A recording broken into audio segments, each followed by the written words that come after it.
আচ্ছা, আপনি দর্শক, আপনার যে বেবিটা জন্মাইছে সে জন্মাইছে বাংলাদেশে। বাংলাদেশে। বাংলাদেশে জন্মানোর পর তার যে ফাদার এখানে ব্রিটিশ, সে তখন তো সেই ব্রিটিশই ছিল।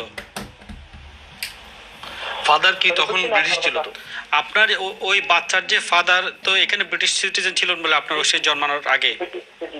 হ্যাঁ হ্যাঁ, এখন নিয়ম হচ্ছে যেহেতু বাচ্চা ফাদার ব্রিটিশ হওয়ার পরে জন্মাইছে, সে কিন্তু সরাসরি অ্যাজ এ ব্রিটিশ মানে ইয়ে পাবে, ব্রিটিশ সিটিজেন হিসেবে রেজিস্টার্ড হতে পারবে, যেহেতু সে ব্রিটিশ হওয়ার পরে জন্মাইছে।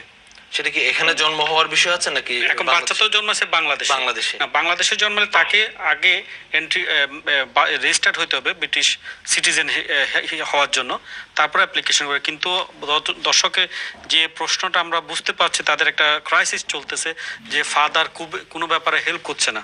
জি। কিন্তু এখন যেহেতু বাচ্চা এই দেশে চলে আসছে এবং তার মাও বোধহয়